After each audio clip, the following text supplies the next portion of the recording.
আমার ননদের বিয়ে আজকে, আর এখন কিন্তু বিদায় মুহূর্ত। পরশুদিন একটা ভিডিও আপলোড করেছিলাম, সেখানে দেখিয়েছিলাম গায়ে হলুদের কিছু মুহূর্ত। আজকে শেয়ার করব কিছুটা বিয়ের অংশ। আজকে শুক্রবার, আর আজকে কিন্তু আমার ননদের বিদায় মুহূর্তটা আমি একটু শেয়ার করলাম আপনাদের সাথে। তো আমি কিন্তু একটু তাড়াহুড়ার মধ্যে ছিলাম। আর অনেকে হয়তো আমার আগের ভিডিওতে শুনেছেন যে আমি সেখানে ভয়েস দিতে পারিনি, আমি অসুস্থ আছি। সেই কারণে আসলেই আমি কিন্তু অনেক বেশি অসুস্থ। সেই কারণে কিন্তু আমার এই ননদের বিয়েতে আমি খুব একটা থাকতে পারি নাই। তো শরীরটা খুব একটা ভালো ছিল না, সেই কারণে কিন্তু আমি বিছানায় শুয়েছিলাম। আর এখন কিন্তু আমার ননদের বিয়েটা আমরা বিদায় দিয়ে দিলাম। দেওয়ার পরে আমি কিন্তু চলে যাব একটু ডক্টরের কাছে। তো কয়েকদিন থেকে তো অনেক বেশি অসুস্থ আছি, গলার সমস্যা, শরীরের সমস্যা, আর প্রচণ্ড জ্বর, পেটেরও সমস্যা। তো আমার সমস্যার কিন্তু শেষ নেই, অনেকগুলো সমস্যা। দীর্ঘ একটা বছর ধরে কিন্তু আমি শারীরিক মানসিকভাবে অনেক বেশি আসক্ত আছি, অনেক বেশি অসুস্থ। তো এই ভালো আছি, এই খারাপ আছি, এইভাবে কিন্তু আমার এই সময়গুলো যাচ্ছে। মাঝে মাঝে অনেক বেশি অসুস্থ হয়ে যাই। তো আজকে যেহেতু শুক্রবার, রংপুর থেকে ডাক্তার আসে আমাদের এখানে, ঢাকা থেকে আসে। তো সেই ডাক্তারগুলোকে আমি দেখানোর জন্য আজকে যাচ্ছি, যেহেতু বাইরের ডাক্তার আসছে, না হলে আবার এক সপ্তাহ পিছাতে হবে। তো সেই কারণে কিন্তু আমি আমার হাজব্যান্ড আর বাচ্চাদের নিয়ে আমি কিন্তু চলে আসলাম ডাক্তারের কাছে। আর এখন প্রায় 8টা-9টা বেজে গেছে, আমি চলে আসলাম ডাক্তারের কাছে।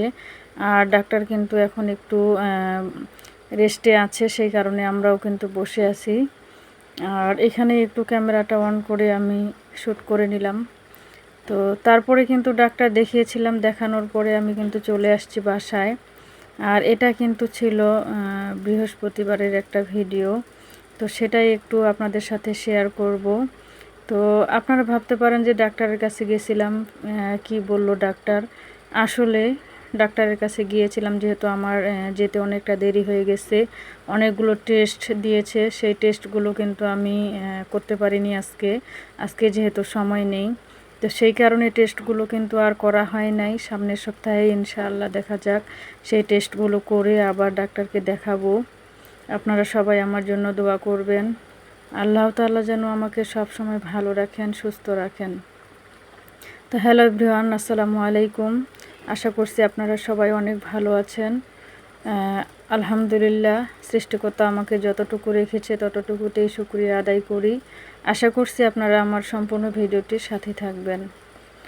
আসলে অসুস্থতা সৃষ্টিকর্তার একটা নিয়ামত। কার দিনগুলো কেমন যাবে সেটা কিন্তু সৃষ্টিকর্তা ছাড়া কেউই জানে না।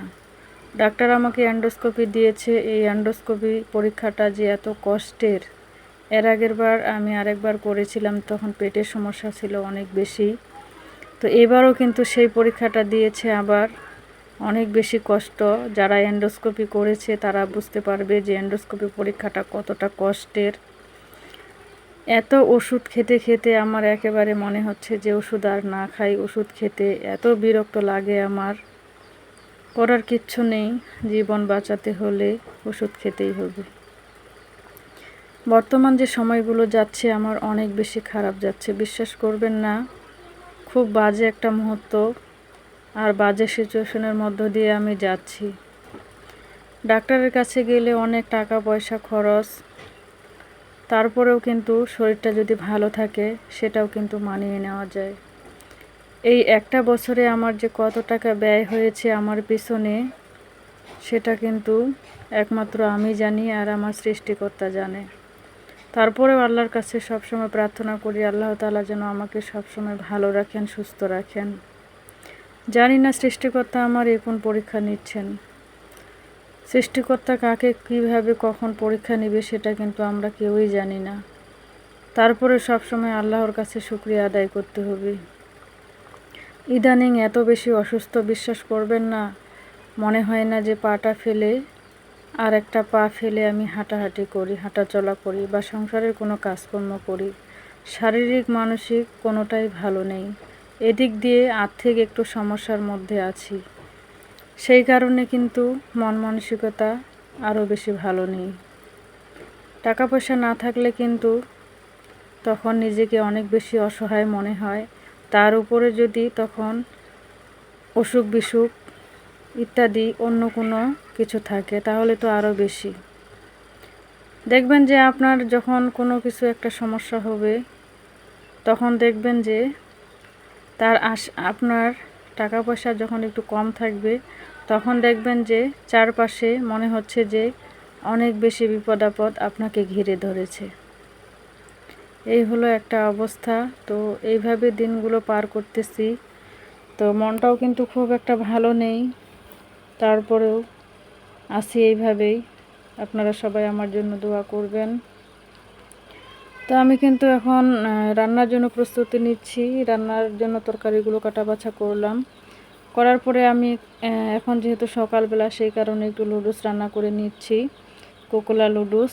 খিদা লাগছে অনেক, তো সেই কারণে কিন্তু একটু লুডুসটা রান্না করে নিব। নেওয়ার পরে একটু এখন খাবো। খাওয়ার পরে এখানে কিন্তু তরকারিগুলো রান্না করে নেব।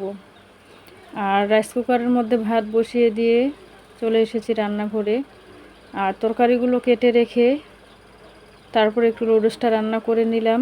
নেওয়ার পরে কিন্তু আমি লুডুসটা এখন একটু খাচ্ছি। গ্যাসের ওষুধ খেয়েছি সেই আধা ঘন্টা 1 ঘন্টা হয়ে গেছে, এখনও কোনো কিছু খাই নেই। আসলে অসুস্থ শরীর নিয়ে যদি টাইমলি খাওয়া দাওয়া না করি তাহলে তো আরও অনেক বেশি সমস্যা হবে। তো আপনারা আমার জন্য সবাই দোয়া করবেন। আল্লাহ তাআলা যেন আমাকে সবসময় ভালো রাখেন, সুস্থ রাখেন আর নিরাপদে রাখেন, এটাই চাই। শরীর স্বাস্থ্য যদি ভালো না লাগে, শরীর স্বাস্থ্য কিন্তু মানুষের জীবনের সবথেকে বড় সম্পদ, তাই না? সবার জন্য দোয়া করি আল্লাহ তাআলা সবাইকে ভালো রাখুক, সুস্থ রাখুক, নিরাপদে রাখুক। আপনারা সবাই আমার জন্য দোয়া করবেন। আর যদি ভিডিওটি ভালো লাগে অবশ্যই লাইক কমেন্ট করবেন আর চ্যানেলটি সাবস্ক্রাইব করে পাশেই থাকবেন। যদি কোনো ভুল বলে থাকি সবাই ক্ষমা দৃষ্টিতে দেখবেন। আজকের মতো এখানে বিদায় নিচ্ছি। আল্লাহ হাফিজ।